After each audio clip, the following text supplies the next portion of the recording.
నోరుంది కదా అని చెప్పి నిన్న మాట్లాడినాడు బీటెక్ రవి. ఎంత మాట్లాడితే వాడు వీడు నా లెవెల్లో మాట్లాడినాడు. నువ్వెంత, నీ బతుకెంత, ఈ పునరుద్ధరణకు కన్న వేసి ముగ్గురు దొంగతనం చేసి బతికేవాడి నువ్వు, ఇసుక దొంగతనం చేసి బతికేవాడి నువ్వు జగన్మోహన్ రెడ్డి గారి గురించి నోటికొచ్చేట్టు మాట్లాడేవాడుగా. నోరు జాగ్రత్తగా పెట్టుకో, మర్యాదగా మాట్లాడు. నీ బతుకు గురించి మాట్లాడడం మొదలు పెడితే మేము అధికారంలో ఉన్నప్పుడు నువ్వు ఎమ్మెల్సీగా ఉన్నావు. అప్పటికే నువ్వు ఎమ్మెల్సీగా ఉండి ఢిల్లీకి వచ్చినావు, విజయసాయి రెడ్డి గారి ఇంటికి వచ్చినావు. ఏమని ఎందుకు వచ్చినావు నువ్వు చెప్పాలి అందరికీ. ఆయన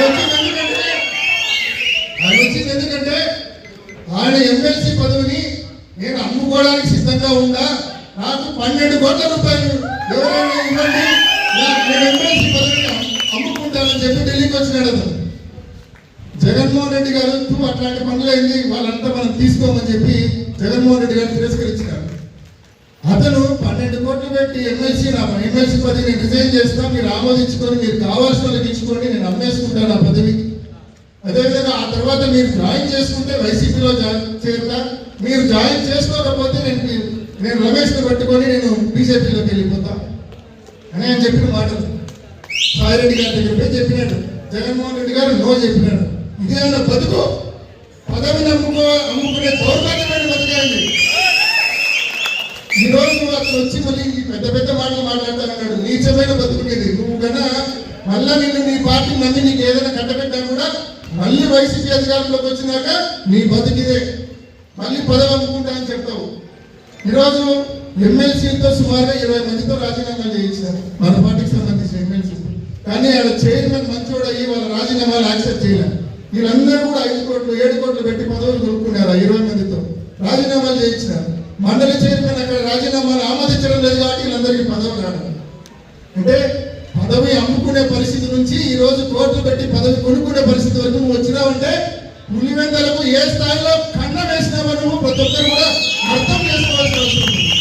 చక్రాపేట మండలం వాళ్ళు ఇక్కడ ఉన్నారు. మీకు తెలుసు రోజు ఎన్ని ట్రిప్పులు 100 ట్రిప్పులు కనీసం చక్రాపేట నుంచి బెంగళూరు పోతాడు. మీ కల్లారా మీరు ప్రతి రోజు చూస్తారు. సో ఎవరు చూడలేదని వీళ్ళు అనుకోరు. వేముల మండలం వాళ్ళు ఇక్కడ ఉన్నారు. ఏ లెవెల్లో ముగ్గురు ఈ వేముల మండలాల నుంచి ఏ రకంగా ప్రతిరోజు రాత్రిపూట ఆ టిఫిన్స్ వెరైటీస్ లో నియమితుల మైన్స్ లో రాత్రిపూట దిగి ఏ రకంగా దోపిడీ చేస్తుంటారో వేముల మండలం వాళ్ళంతా కూడా గమనిస్తూ ఉన్నారు. సో ఎవరు చూడలేదని మీరు అనుకోవద్దు. ఆయన మాట్లాడాడు పెద్ద విశ్లేషకుడైనా. ఆయన ఏమంటాడు, మన ప్రభుత్వంలో ఎవరిని బాధ పెట్టడం కాదు భయపెట్టాం కాబట్టి మనకు వల్ల ఓటేయాలంట.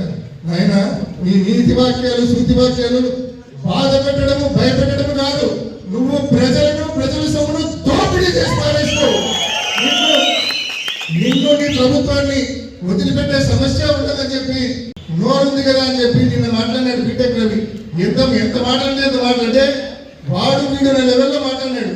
నువ్వెంత, నీ బతుకెంత, ఈ పునరుద్ధరణకు కన్న వేసి ముగ్గురు దొంగతనం చేసి బతికేవాడి నువ్వు, ఇసుక దొంగతనం చేసి బతికేవాడి నువ్వు జగన్మోహన్ రెడ్డి గారి గురించి నోటికొచ్చేట్టు మాట్లాడేవాడుగా. నోరు జాగ్రత్తగా పెట్టుకో, మర్యాదగా మాట్లాడు.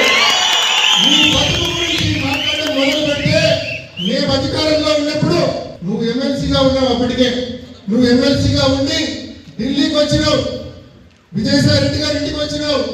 ఏమని ఎందుకు వచ్చినావు నువ్వు చెప్పాలి అందరికీ. ఆయన వచ్చింది ఎందుకంటే ఆయన ఎమ్మెల్సీ పదవిని నేను అమ్ముకోవడానికి సిద్ధంగా ఉందా, నాకు 12 కోట్ల రూపాయలు ఎవరైనా ఇవ్వండి, నేను ఎమ్మెల్సీ పదవిని అమ్ముకుంటానని చెప్పి ఢిల్లీకి వచ్చినాడు అతను. జగన్మోహన్ రెడ్డి గారు అట్లాంటి పనులైంది వాళ్ళంతా మనం తీసుకోమని చెప్పి జగన్మోహన్ రెడ్డి గారు తిరస్కరించినారు. అతను 12 కోట్లు పెట్టి ఎమ్మెల్సీ పదవి నేను రిజైన్ చేస్తా, మీరు ఆమోదించుకొని మీరు కావాల్సిన వాళ్ళకి ఇచ్చుకోండి, నేను అమ్మేసుకుంటాను ఆ పదవి. అదేవిధంగా ఆ తర్వాత మీరు జాయిన్ చేసుకుంటే వైసీపీలో చేరుతా, మీరు జాయిన్ చేసుకోకపోతే నేను రమేష్ని పట్టుకొని నేను బీజేపీలోకి వెళ్ళిపోతా అని ఆయన చెప్పిన మాటలు సాయిరెడ్డి గారి దగ్గర పోయి చెప్పినాడు. జగన్మోహన్ రెడ్డి గారు నో చెప్పినాడు. ఇదేమన్నా బతుకు, పదవిని అమ్ముకునే దౌర్భాగ్యమైన బతికేయండి. ఈ రోజు నువ్వు అతను వచ్చి మళ్ళీ పెద్ద మాటలు మాట్లాడతానన్నాడు. నీచమైన బతుకునేది నువ్వు కన్నా మళ్ళా నిన్ను నీ పార్టీ నమ్మి నీకు ఏదైనా కట్టబెట్టా కూడా మళ్ళీ వైసీపీ అధికారంలోకి వచ్చినాక నీ బతికిదే మళ్ళీ పదవి అమ్ముకుంటా అని చెప్తావు. ఈరోజు ఎమ్మెల్సీలతో సుమారుగా 20 మందితో రాజీనామాలు చేయించారు మన పార్టీకి సంబంధించిన ఎమ్మెల్సీ. కానీ ఆడ చైర్మన్ మంచోడు అయ్యి వాళ్ళ రాజీనామాలు యాక్సెప్ట్ చేయలేదు. వీళ్ళందరూ కూడా 5 కోట్లు 7 కోట్లు పెట్టి పదవులు కొనుక్కున్నారు. 20 మందితో రాజీనామాలు చేయించినారు. మండలి చైర్మన్ అక్కడ రాజీనామాలు ఆమోదించడం లేదు కాబట్టి వీళ్ళందరికీ పదవులు రావడం. అంటే పదవి అమ్ముకునే పరిస్థితి నుంచి ఈ రోజు కోర్టు పెట్టి పదవి కొనుక్కునే పరిస్థితి వరకు నువ్వు వచ్చినావంటే పులివెందలకు ఏ స్థాయిలో కన్న వేసినావో నువ్వు ప్రతి ఒక్కరు కూడా అర్థం చేసుకోవాల్సిన అవసరం ఉంది. చక్రాపేట మండలం వాళ్ళు ఇక్కడ ఉన్నారు. మీకు తెలుసు రోజు ఎన్ని ట్రిప్పులు 100 ట్రిప్పులు కనీసం చక్రాపేట నుంచి బెంగళూరు పోతాడు. మీ కల్లారా మీరు ప్రతి రోజు చూస్తారు. సో ఎవరు చూడలేదని వీళ్ళు అనుకోకు. వేముల మండలం వాళ్ళు ఇక్కడ ఉన్నారు.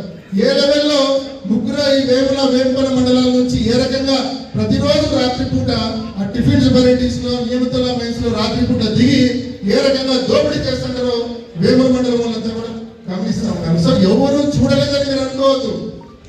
ఆయన మాట్లాడాడు పెద్ద విశ్లేషకుడైనా.